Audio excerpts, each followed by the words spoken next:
Horror कहानियां 1920 secrets. कमल एक नामी नेता है और अपने लोगों के साथ बैठकर बातें कर ही रहे होते हैं कि तभी उसके घर चीखते चिल्लाते हुए अमित आता है और कहता है, खूनी, आखिर तूने मार ही दिया ना मेरी कामिनी को। खूनी, मैं तुझे सजा दिलवा कर ही रहूंगा। तुम लोग देख क्या रहे हो? उठाकर इसको बाहर फेंक दो। बड़ा आया सजा दिलवाने वाला। कमल के आदमी अमित को धक्का देकर घर से बाहर कर देते हैं। अमित वहां से चला जाता है और कुछ दिनों बाद न्यूज में आता है कि कामिनी का खून कमल के बॉडीगार्ड ने किया था, क्योंकि कामिनी और पाल सिंह का चक्कर चल रहा था और कामिनी पल सिंह को धमकी देकर पैसे मांग रही थी। 10 साल बाद राज अपने दोस्त रितु के बर्थडे पार्टी में गया हुआ था और राज का दोस्त सुमित और रितु नाच रहे थे। तभी राज की नजर ऊपर छत की तरफ जाती है, जहां उसको एक लड़की छत की दीवार के ऊपर चलती हुई दिखाई देती है। राज भागते हुए जाता है और ऊपर जाकर उस लड़की से कहता है, अरे पागल हो क्या? नीचे आ जाओ वरना मर जाओगी।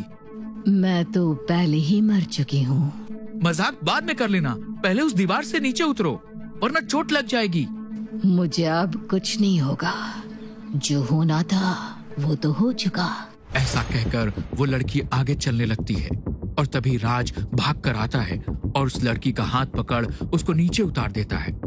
तभी राज देखता है उसके हाथों पे खून लगा हुआ है और सामने खड़ी लड़की के पैर उल्टे हैं और उस लड़की के मुंह से भी खून निकल रहा है। ये देख राज वहां से भागने लगता है। तभी सामने से वो अपने दोस्तों से टकराता है और राज को ऐसा डरा हुआ देख उसके दोस्त रितु और सुमित हंसने लगते हैं और कहते हैं, राज की शक्ल देखो, पूरा रंग ही उड़ गया है इसका तो। अरे मोहिनी, इतना नहीं डराना था। अरे सॉरी राज, मुझे ऐसा करने के लिए ना रितु ने कहा था। मैं तो पहले से ही जानता था कि तुम नाटक कर रही हो। मैं कौन सा तुमसे डर गया? देखो, क्या मैं डरा हुआ लग रहा हूँ? और वैसे भी आज रात हम कमोरा के जंगल में जा रहे हैं, वहाँ देखते हैं कौन डरता है जब असली भूतों से सामना होगा। असली भूत? अरे कुछ नहीं, असल में हम लोगों ने सुना है कि कमोरा के जंगल में भूतों का वास है, तो हम लोग वही देखने जा रहे हैं। तुम भी हमारे साथ चलो ना, बहुत मजा आएगा। मोहिनी पहले तो जाने को मना करती है, लेकिन राज के कहने पे वो जाने को तैयार हो जाती है और सभी दोस्त मिलकर कमोरा के जंगल के लिए निकल जाते हैं। और कुछ ही देर में वो लोग अपने होटल में पहुंच जाते हैं, जहां उन्हें रामू मिलता है, जो कि वहां का नौकर था। रामू, क्या सच में यहाँ भूत रहते हैं? जी साहब जी, सुना तो मैंने भी, लेकिन आज तक किसी भूत से मुलाकात नहीं हुई है। कोई नहीं, आज ही हम आपकी मुलाकात करवा देंगे। अरे नहीं नहीं, हम तो बहुत डरते हैं। वैसे भी आप लोगों की तरह यहाँ पर एक और साहब रहने आए हैं और वो भूतों को पकड़ने आए हैं। और तभी अचानक ही वहां की लाइट चली जाती है और चारों तरफ अंधेरा हो जाता है और हल्की सी चांद की रोशनी में सभी देखते हैं कि एक बड़ा लंबा सा आदमी उनकी तरफ ही चला आ रहा है, जिसके एक हाथ में भेड़िए का सर होता है और दूसरे हाथ में बड़ी सी कुल्हाड़ी। ये देख रितु डर के मारे चीखने लगती है। भागो यहाँ से, ये जरूर कोई भूत है। उसके सभी दोस्त डर कर पीछे होने लगते हैं। तभी लाइट आ जाती है और रामू कहता है, अरे ये तो प्रताप सर हैं, जिनके बारे में बताया था कि वो भूत पकड़ने आए हैं। अरे तो भूतों को मारे, इन्होंने तो एक जानवर को मार रखा है। अरे नहीं, ये तो एक नकली सर है, दूसरे जंगली जानवरों को डराने के लिए। लेकिन देखकर तो लगता है तुम लोग भी डर गए हो। प्रताप से बात कर राज और उसके दोस्त सोने के लिए अपने अपने रूम में चले जाते हैं, जहां राज और सुमित एक कमरे में और मोहिनी और रितु एक कमरे में रुके होते हैं। और रितु सोने ही जा रही होती है, फ्रेश होने के लिए वॉशरूम जाती है और अपना चेहरा धोने लगती है। और जैसे ही शीशे में खुद को देख रही होती है, वैसे ही शीशे वाली रितु एक शैतानी हंसी हंसने लगती है। और रितु ये सब देखकर डर जाती है और भागकर रूम में आती है और मोहिनी को उठाने लगती है, जो अपने बेड पर सो रही थी। मोहिनी, मोहिनी जल्दी उठ, यहाँ कुछ अजीब है। मोहिनी, मोहिनी। रितु के उठाने पर भी जब मोहिनी नहीं उठ रही होती है, तब रितु चादर हटाकर देखती है, वहां कोई नहीं था।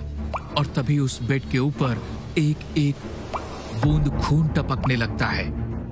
जैसे ही ऋतु छत की तरफ देखती है जहां से खून गिर रहा था, तो एक झटके से ऋतु जमीन पे गिर जाती है, क्योंकि मोहिनी छत के ऊपर उल्टी होकर चल रही थी और उसका शरीर एकदम सड़ा हुआ था और उसकी खाल निकल रही थी। ये सब देख ऋतु जोरों से चीखती है। उसकी आवाज सुन उसके दोस्त भागते हुए ऋतु के पास आते हैं और कहते हैं, क्या हुआ ऋतु, तुम ऐसे चीख क्यों रही थी? वो मोहिनी छत पे उल्टी चल रही थी। अरे अब तो बकवास मत कर, पहले ही तुम लोग मेरा मजाक बना चुके हो, और कम से कम झूठ तो ऐसा बोलो जो झूठ लगे। मैं झूठ नहीं बोल रही हूँ, मैंने खुद देखा, उसके मुंह से खून निकल रहा था और बेड पे गिरा था। अरे तू क्या कह रही है? मोहिनी तो हम दोनों के साथ ही थी। हम लोग कल घूमने का सोच रहे थे तो मोहिनी भी आ गई और ये तब से हमारे साथ ही है। हाँ ऋतु, तुम वॉशरूम गई थी तो मैं इन दोनों के पास ही गई थी। लेकिन वो बेड पे खून।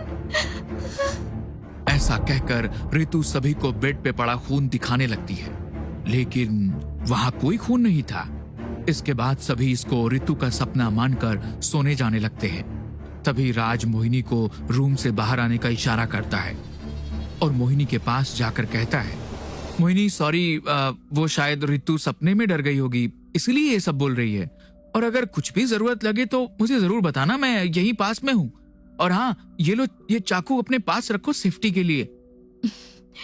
ओह थैंक यू राज, तुम सच में बहुत अच्छे हो। अपना हाथ आगे करो, मैं भी तुम्हें कुछ देना चाहती हूँ। ऐसा कहकर मोहिनी एक काला धागा राज के हाथों में बांध देती है और कहती है, ये हर वक्त तुम्हारे साथ होगा।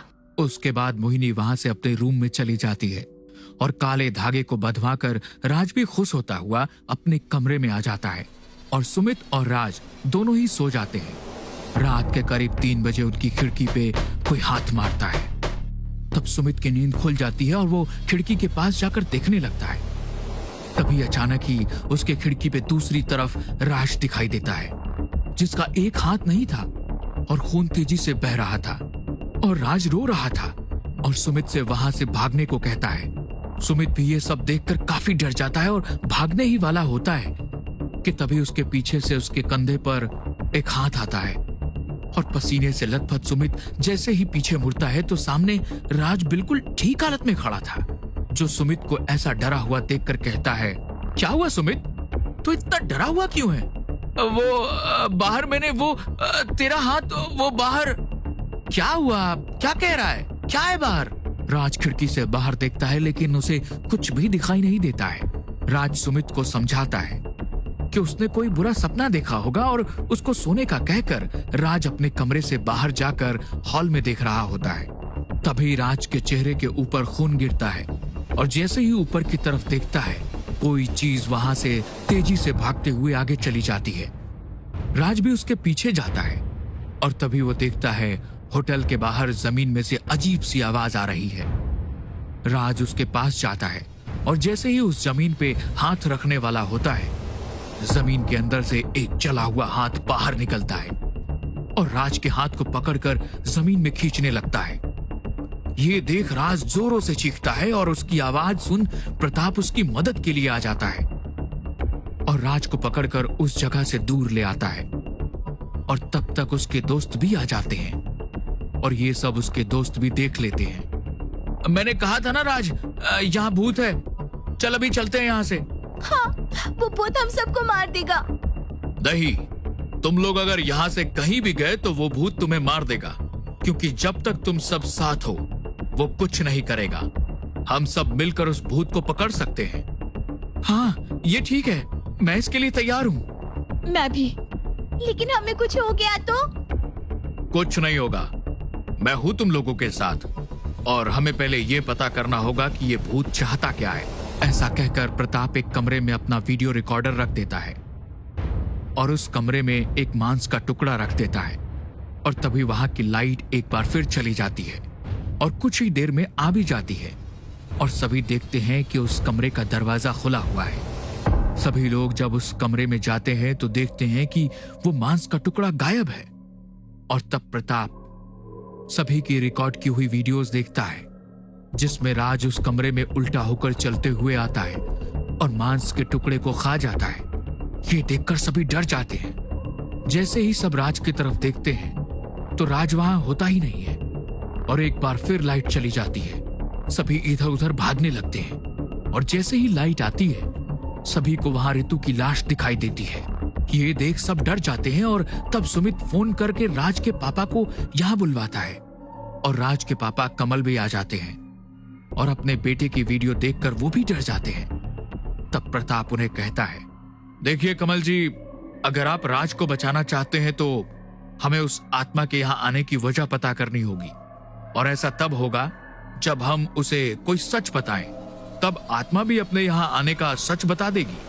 कमल इस विधि के लिए मान जाता है और विधि शुरू हो जाती है, जहां एक गोले में सभी लोग एक दूसरे का हाथ पकड़कर खड़े थे और तब राज, जो अब एक आत्मा के कब्जे में था, वो उल्टा होकर उस गोले के आसपास घूमने लगता है और कहता है, बताओ कमल, अपना सच बताओ। आज के कई साल पहले मैंने एक बेगुनाह को मौत की सजा दिलवाई थी। अमित नाम का एक आदमी मुझसे बदला लेने के लिए उसने अपनी ही पत्नी को मार दिया और मुझ पे खून का इल्जाम लगाया और मैंने खुद को बचाने के लिए अपने बॉडीगार्ड को पैसे दिए और उसकी बेटी को अच्छी जिंदगी देने का कह दिया तो पाल सिंह ने वो खून अपने सर पे ले लिया, लेकिन मैं उसकी बेटी का ध्यान नहीं रख पाया और वो कहीं गायब हो गई। नहीं, ये सच नहीं है। पूरा सच ये है कि तुमने मेरी माँ को मार दिया था और मेरे पापा को मारने के लिए गुंडे भेजे थे। तब मैं और मेरे पापा छुप कर रहने लगे और जब मैं बड़ी हुई तो उन्होंने मुझे तुम्हारे सच के बारे में बताया और तुमसे बदला लेने के लिए उन्हें काली विद्या का सहारा लेना पड़ा। वो खुद एक आत्मा बन गए और आज जो राज का हाल है इसकी वजह तुम हो। तुम्हारे किए जुर्म की सजा ही राज को मिली है और अब राज की मौत से ही मेरे पापा को शांति मिलेगी। तुम कौन हो? अमित के बारे में कैसे जानती हो? मैं उनकी बेटी हूँ। नहीं, अमित और कामिनी की कोई बेटी थी ही नहीं। या तो तुम झूठ बोल रही हो या अमित ने तुम्हें झूठ कहा है। ये सुनते ही मोहिनी हैरान रह जाती है और तभी राज वहां तूफान ला देता है, जिससे सभी लोग गोले से बाहर आ जाते हैं और राज कमल का गला पकड़ लेता है और तभी सामने मोहिनी आ जाती है और वो अमित से सवाल करने लगती है। पापा, क्या ये सब सच है जो कमल ने कहा? पापा बताओ, पापा कुछ बोलो ना। तभी राज मोहिनी का गला पकड़कर उसको उठाकर दूर फेंक देता है और जोरों से कहता है, मैं तेरा बाप नहीं हूं, तेरा बाप पाल सिंह था। मैंने तेरे बाप और इस कमल सिंह से बदला लेने के लिए ही ये सब किया है और तू तो बस एक मोहरा थी। अब मेरे हाथों से कोई नहीं बचेगा। मोहिनी को अपनी गलती का पछतावा होता है और वो समझ जाती है कि अब उसको ही अमित को रोकना होगा। तभी प्रताप मोहिनी के पास आकर कहता है, आखिर अमित की आत्मा राज के बॉडी में गई कैसे? मैंने राज को अमित की हड्डी से बना हुआ ब्रेसलेट पहनाया था। मोहिनी, अब तुम्हें ही उस ब्रेसलेट को राज से अलग करके एक बहते हुए पानी में फेंकना होगा ताकि अमित की आत्मा जो इस धरती लोक में अपने बदले की वजह से है वो मुक्त हो जाए। और ये होटल के ठीक नीचे एक नदी है, तुम्हें उसी में ब्रेसलेट को फेंकना होगा। इसके बाद मोहिनी राज के पास जाती है ताकि उसको बातों में लगाकर उसका ब्रेसलेट निकाल सके, लेकिन इस चाल के बारे में आत्मा को पहले से ही पता था। वो मोहिनी को हवा में उड़ा उड़ा कर जमीन पे फेंकता है, जिससे मोहिनी भी काफी घायल हो जाती है। लेकिन एक बार और हिम्मत करके वो राज के पास जाती है। जब राज उसका गला दबाकर उसको दूर फेंक देता है तो मोहिनी उठकर होटल से बाहर भागने लगती है और राज अब कमल को मारने ही वाला होता है कि तभी उसके हाथ में से ब्रेसलेट ना देख वो मोहिनी के पीछे हवा में उड़ते हुए जाने लगता है। तभी प्रताप भी उसको रोकता है, लेकिन राज सभी को मारता हुआ मोहिनी के पीछे जाता है और मोहिनी उस ब्रेसलेट को अपनी बची हुई जान से नदी में फेंक देती है। लेकिन वो ब्रेसलेट एक पेड़ पे अटक जाता है और ये देख अमित की आत्मा खुश हो जाती है और गुस्से में मोहिनी को मारने के लिए आगे बढ़ती है और मोहिनी को उठाकर फेंकने ही वाला होता है कि वो ब्रेसलेट नदी में गिर जाता है, जिससे राज के बॉडी से अमित की आत्मा निकल जाती है और जलने लगती है और अपने आप भस्म हो जाती है। और कुछ दिनों बाद राज बिल्कुल ठीक हो जाता है और कमल मोहिनी को माफ करके अपनी फैमिली का हिस्सा बना लेता है।